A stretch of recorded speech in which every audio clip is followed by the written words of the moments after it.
আমার বাবারা মোট 4 ভাই। ঘটনার সূত্রপাত ঘটে আজ থেকে 10 বছর আগে। এশার আজানের আগে আগে আমার মেজো চাচার বাসায় হঠাৎ একটি কুকুর প্রবেশ করে। কুকুরটি বাসার উঠোনে প্রবেশ করেই সোজা গোয়াল ঘরে ঢুকে পড়ে এবং গরুর খাবার নষ্ট করতে শুরু করে। এমন সময় গোয়াল ঘরে গরুদের শব্দ পেয়ে চাচা এবং আমি আমাদের ঘরের থেকে বেরিয়ে আসি এবং এসব দৃশ্য দেখতে পাই। এটা দেখা মাত্রই চাচা দৌড়ে গোয়াল ঘরের দিকে যান। এমন সময় সেই কুকুরটি দৌড়ে গোয়াল ঘরের দরজার ওখানে চলে আসে। সাথে সাথে চাচা দরজা চাপিয়ে ফেলেন।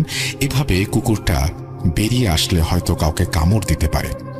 এমতো অবস্থায় দরজার ফাঁকে কুকুরটার মাথা আটকে যায় এবং হঠাৎ এক নিমিষেই কুকুরটা সেখানে আঘাত পেয়ে মরে যায়। কি আর করা? এরপর আমার চাচা কুকুরটার মরদেহ নিয়ে বের হন। আমাদের গ্রামের পশ্চিম দিকে একটি জঙ্গল আছে, ওই দিকে ফেলে দিতে যাবেন এই উদ্দেশ্যে। এমন সময় আমার ছোট চাচার বড় মেয়ে রুমি আমার মেজো চাচার সাথে যাওয়ার জন্য জেদ ধরে, কিন্তু চাচা তো ওকে কোনোভাবেই সাথে নেবে না। এভাবে এক সময় রুমি কান্না শুরু করে। চাচা আর উপায় না পেয়ে ওকে সাথে নিয়ে যান। এরপর তারা কুকুরটির মরদেহ ফেলে দিয়ে স্বাভাবিকভাবেই কোনো সমস্যা ছাড়াই বাসায় চলে আসেন। খুব স্বাভাবিকভাবেই এই অনাকাঙ্ক্ষিত ঘটনাটির ইতি ঘটে সেই রাতে। তবে ইতি ঘটলেও পরদিন আবার তার সূত্রপাত হয় ভয়ানক এক অনাকাঙ্ক্ষিত ঘটনার মধ্য দিয়ে। পরদিন রুমির প্রচণ্ড জ্বর আসে। সেদিন এশার নামাজের পরে আমার ছোট কাকির চিৎকারে বাসা থেকে সবাই বেরিয়ে আসে। কি হয়েছে জিজ্ঞেস করতে কাকি বলে ওঠেন, রুমি হঠাৎ করে খুব অস্বাভাবিক আচরণ শুরু করেছে। ও শুধু দৌড়ে ঘর থেকে বেরিয়ে যেতে চাচ্ছে আর শুধু বলছে, আমার বাসস্থান এখানে না, আমি এখানে থাকবো না, আমাকে জঙ্গলে যেতে হবে, ওরা আমাকে ডাকছে, ওরা আমাকে নিয়ে যেতে এসেছে। আমি রুমিকে আটকাতে না পেরে চিৎকার দিয়েছি এবং রুমিকে ঘরে আটকে রেখে বাইরে এসেছি। কাকের মুখে এসব কথা শুনে চাচা এবং আমি দৌড়ে রুমির ঘরে চলে যাই। দরজা খুলতেই রুমি দৌড়ে বেরিয়ে যেতে শুরু করে। আনো কষ্ট দিচ্ছিস? দাদুর এই প্রশ্নে রুমির ভেতরে থাকা শয়তানগুলো মিশ্রিত কণ্ঠে বলতে শুরু করে, আমরা সনাতন ধর্মের 7 জন জিন। গতকাল রাতে এই মেয়ে পশ্চিম দিকের জঙ্গলে গিয়েছিল। আমাদের ছোট বোন সেই পথেই শুয়েছিল। এই মেয়ে আমার বোনের চুলে পা দিয়ে আঘাত দিয়েছে। আমাদের মেজো ভাই এই মেয়েকে দেখে অনেক পছন্দ করে ফেলেছে। আমাদের ওকে চাই। আমরা ওকে নিয়ে যাব খুব তাড়াতাড়ি, পারলে আটকাস আমাদের। এই বলে রুমির ভেতরে থাকা সেই শয়তানগুলো হাসতে শুরু করে। রুমির এমন অবস্থা দেখে দাদু বিভিন্ন সূরা পাঠ করে রুমির শরীরে ফুঁদতে শুরু করে। সাথে সাথেই রুমি এক চিৎকারে অজ্ঞান হয়ে যায়।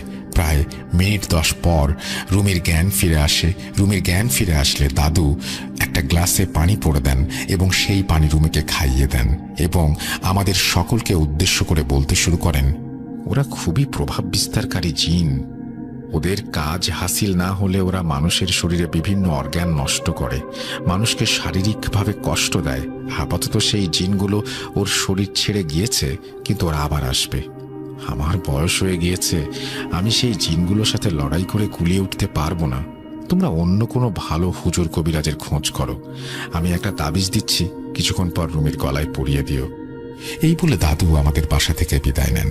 কিছুক্ষণ পর দাদু কল করলে আমি দাদুর বাসায় গিয়ে তাবিজটি নিয়ে আসি এবং রুমির গলায় পরিয়ে দেই।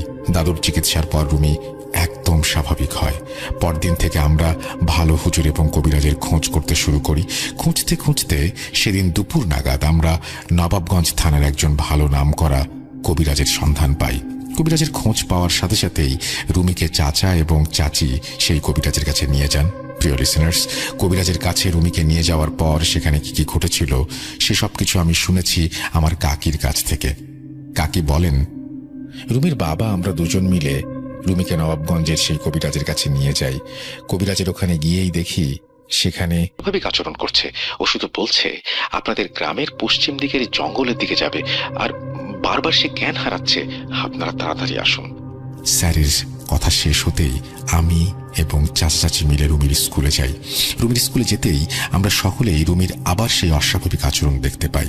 এরপর আমরা সবাই মিলে রুমিকে বাসায় নিয়ে আসি এবং সেই কবিরাজকে কল করে রুমির এমন আচরণের কথা জানাই। কবিরাজ আমাদের সব কথা শুনে রুমিকে তার কাছে নিয়ে যেতে বলে। ওই দিন দুপুরেই আমরা আবার রুমিকে সেই কবিরাজের কাছে নিয়ে যাই। কবিরাজের কাছে রুমিকে নিয়ে যেতেই যথারীতি কবিরাজ রুমিকে একটি গোল বৃত্তের মাঝখানে বসিয়ে বিভিন্ন মন্ত্র পড়ে রুমির মাথায় ফু দিতে শুরু করে। ফু দেওয়ার সাথে সাথেই রুমি অজ্ঞান হয়ে যায় এবং শুরু হয়ে যায় রুমির পুরো শরীরে ভূমিকম্পের মতো কম্পন।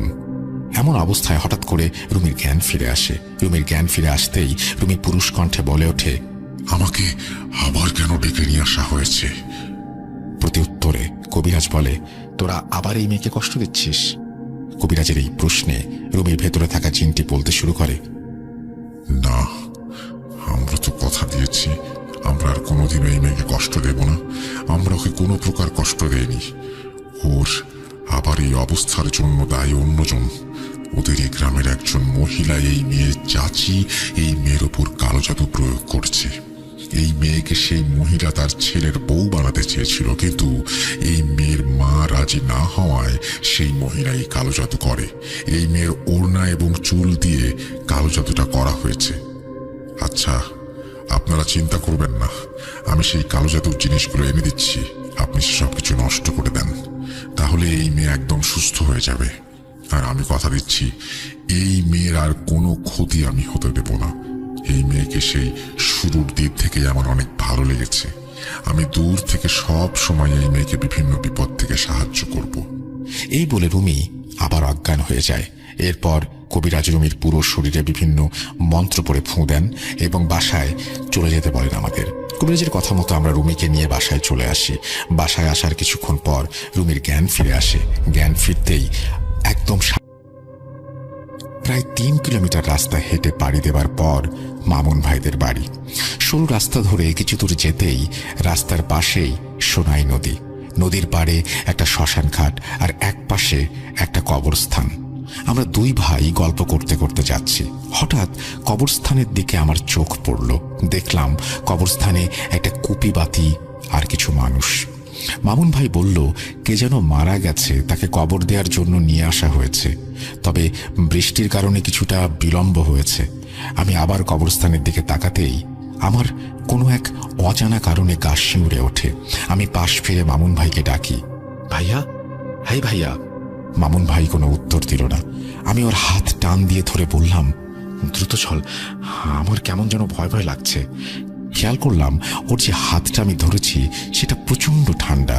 মোবাইলের ফ্ল্যাশ লাইট জ্বালিয়ে ওর মুখের দিকে ধরতেই আমি যা দেখলাম তা দেখে আমার জ্ঞান হারানোর উপক্রম। আমি দেখলাম যে মানুষটার হাত আমি এতক্ষণ মামুন ভাই ভেবে ধরেছি সে আসলে মামুন ভাই নয়। আমি দেখলাম আমার থেকে প্রায় 2 হাতের বেশি উঁচু ভয়াবহ চেহারার একটা অশরীরীর হাত ধরে আছি আমি। মাথা উঁচু করে তার মুখের দিকে তাকাতেই দেখি তার চোখগুলো কোটর থেকে যেন বেরিয়ে আসছে। আমার দিকে তাকিয়ে সে আমাকে বলছে, কিরে যাবি না? চল আমার সাথে, তোর জন্য কবর খুঁড়েছি, চল। আমি এখনো তার হাত ধরে আছি। শরীরে কোনো শক্তি পাচ্ছি না। চিৎকার দিতে চাইছি কিন্তু গলা দিয়ে কোনো আওয়াজ বের হচ্ছে না। ওভাবে কতক্ষণ দাঁড়িয়েছিলাম আমার মনে নেই। মনে হলো আজ হয়তো আমি মারা যাব। তাই আল্লাহকে স্মরণ করছিলাম। তারপর একবার জোরে চিৎকার দিয়ে লা ইলাহা ইল্লাল্লাহু মুহাম্মাদুর রাসূলুল্লাহ বলে মনে শক্তি ফিরে পেলাম। পাশে দাঁড়িয়ে থাকা অবয়বটা নেই। ঝিরিঝিরি বৃষ্টি শুরু হয়েছে আবার। আমি ফ্ল্যাশ লাইটের আলোয় মামুন ভাইকে খুঁজতে লাগলাম। তাকে ডাক দিলাম, ভাইয়া, কিন্তু মামুন ভাই কোথাও নেই। হঠাৎ দেখি শ্মশানের ওপর একটা চিতা জ্বলছে। কিছু মানুষ সেই চিতাকে ঘিরে দাঁড়িয়ে আছে। আমি ছুটে গিয়ে ওদের উপরে হুমড়ি খেয়ে পড়লাম। তো তুই বাইরে সিঁড়িতে রেখেছিলি, নতুন জুতা হয়তো কুকুরে নিয়েছে। আমি খালাম্মাকে বললাম, আমি কখন এসেছি আপনাদের এখানে? উনি বললেন, তুই তো কাল বিকেল 5টার সময় এসেছিস, এসে বললি খাবার দিতে, আমি খাবার দিলাম, তুই খেয়ে ঘুমিয়ে গেলি। তোর মামুন ভাইয়া তো সাতক্ষীরা গেছে গতকাল সকালে, আজকে চলে আসবে। আমি খালাম্মাকে আর কিছু বললাম না। খাওয়া দাওয়া শেষ করে বসে আছি।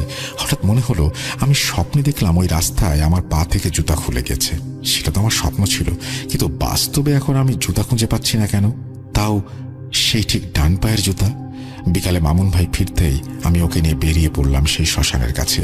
সেখানে গিয়ে দেখি আমার জুতাটা কাদায় আটকে পড়ে আছে সেই রাস্তায়, যা খালাম্মাদের বাড়ি থেকে প্রায় 2 কিলোমিটার দূরে। কিন্তু খালাম্মার কথা অনুযায়ী জুতা আমি বাইরের সিঁড়িতে রেখেছিলাম এবং গতকাল বিকেল 5টা থেকে আমি তাদের বাড়িতেই। অতএব রাতে আমি ওই পথে যাইনি। তাহলে আমার জুতা এখানে কিভাবে এলো? কোনো কুকুর মুখে করে এনেছে, তাও আবার এত দূর, ঠিক স্বপ্নের সেই জায়গায় যেখানে আমার পা থেকে জুতা খুলে গিয়েছিল। কিভাবে সম্ভব? আমি আর মামুন ভাই কিছু বললাম না। তবে মামুন ভাইয়ের একটা কথা শুনে আমি আঁতকে উঠলাম। জানিস সাবিত, কাল কি হয়েছে? আমি বললাম, জানি না তো ভাইয়া। ভাইয়া বলল, ওই দেখ চিতার পোড়া কাঠ, ওর ওপাশে দেখ নতুন কবর। হিন্দু আর মুসলিমের ভালোবাসা তাদের পরিবার মেনে নিতে পারেনি। গতকাল দুজন বিষ খেয়ে এখানে এসে মারা যায়। এদিকটায় তেমন কেউ আসে না, ওরা বোধহয় মরতে এসেছিল। হাত উঁচিয়ে এক পাশে কবর আর এক পাশে চিতার পোড়া কাঠগুলো আমাকে দেখালো মামুন ভাই। আমি কি বলবো কি ভাববো বুঝতে পারছিলাম না। আমি তো এসবের কিছুই জানি না। তাহলে ওই স্বপ্নের মানে কি? সব ভয় ছাপিয়ে ওই ছেলে মেয়ে দুজনের জন্য আমার কষ্ট হতে লাগলো। মানুষ এই সমাজ ব্যবস্থার কাছে কতই না অসহায়। আমি আকাশের দিকে তাকিয়ে ওদের জন্য দোয়া করলাম, হে আল্লাহ, তুমি পরপারে ওদের ভালো রেখো।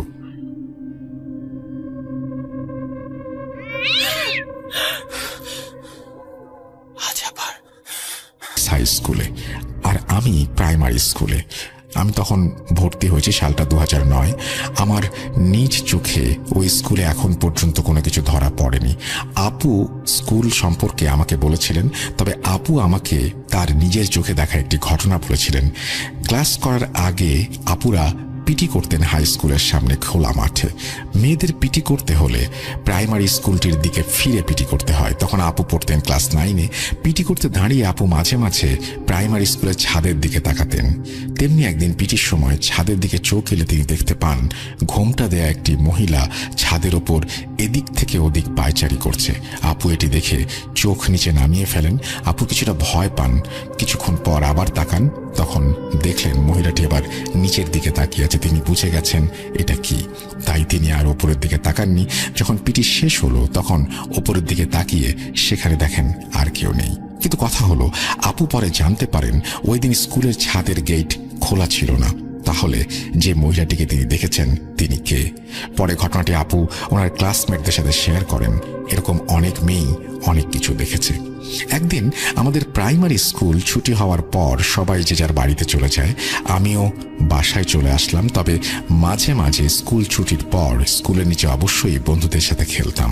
পরের দিন স্কুলে আসার পর যখন স্কুল ছুটি হবে তখন শেষ ঘন্টায় ম্যাডামের ক্লাসে একটি মেয়ে উঠে দাঁড়ালো এবং ম্যাডামকে বলল, ম্যাডাম, গতকাল স্কুল ছুটির পর সবাই যখন বাসায় চলে গেল, আমি বাসায় যাওয়ার আগে আচার কেনার জন্য রাস্তার ওপাশে গিয়েছিলাম। আচার কিনে আসার সময় কোনোভাবে স্কুলের দিকে তাকালাম। দেখলাম দোতলার কোণার দিকে যে জানালাটা আছে সে জানালার পাশে বাইরে দিয়ে একটা মেয়ে হাওয়ায় বসে আছে। মেয়েটি বড়, গায়ে লাল রঙের শাড়ি, হাতে গহনা, মাথায় ঘোমটা, মনে হচ্ছে যেন বিয়ে হচ্ছে তার। নিজের দিকে তাকিয়ে আছে। অনেকক্ষণ তাকিয়েছিলাম, যেভাবে আছে সেভাবেই বসে আছে। পরে আমি বাসায় চলে গেলাম। ম্যাডাম বললেন, যা দেখেছ তা যেন আর না দেখো, আর স্কুল ছুটি হলে কেউ স্কুলের নিচে খেলা করবে না। জানো তো এই স্কুলের কিছু জায়গা খারাপ। ঘটনা 3। মেয়েদের হাই স্কুলে একজন মহিলা কেরানি ছিলেন। তিনি স্কুলের যাবতীয় কাজগুলো দেখাশোনা করতেন। ওনার একটা ছেলে আছে, নাম তার নাইম। এলাকার কিছু ছেলেদের কাছে শুনেছি ওনার ছেলে নাকি একবার বিকেলবেলা প্রায় সন্ধ্যার আধ ঘন্টা আগে প্রাইমারি স্কুলটির পেছনে দোতলায় ওঠার একটা সিঁড়ি রেলিং ছিল, সেটি দিয়ে নাইম রেলিংয়ের একেবারে ওপরে উঠে বসেছিল। তার সাইকেলটা নিচে ছিল। তখন স্কুলে কেউ ছিল না, আর বিকেল 5টার পর পুরো স্কুলে কেউ থাকে না। মেয়েদের হাই স্কুলের পাশে একেবারে কোনায় একজন দপ্তরি ছিলেন। তিনি 5টার পরে পুরো স্কুলের মেইন গেট লাগিয়ে দিতেন। সেদিনও লাগিয়ে দিয়েছিলেন, কিন্তু তিনি জানতেন না নাইম প্রাইমারি স্কুলের পেছনে রেলিংয়ে বসে আছে। তো নাইম ওখানে নাকি ঘুমিয়ে পড়েছিল। যখন ওর ঘুম ভেঙেছিল তখন সে দেখতে পেল সে স্কুলের ছাদে শুয়ে আছে। তখন অনেক রাত, কোথাও কোনো শব্দ নেই, তার সাইকেলটাও তার পাশে নেই। তবে সে এত কিছু না ভেবে আবার ঘুমিয়ে পড়েছিল। ভোর রাতে সে কিছুটা টের পেল যে সে মাটির ওপরে শুয়ে আছে, তার হাতে শরীরে প্রচণ্ড ব্যথা। তার মানে তাকে ছাদ থেকে ফেলে দেওয়া হয়েছে। পরে স্কুলের দপ্তরিরা তাকে দেখে চিনতে পেরে বাসায় নিয়ে যায়।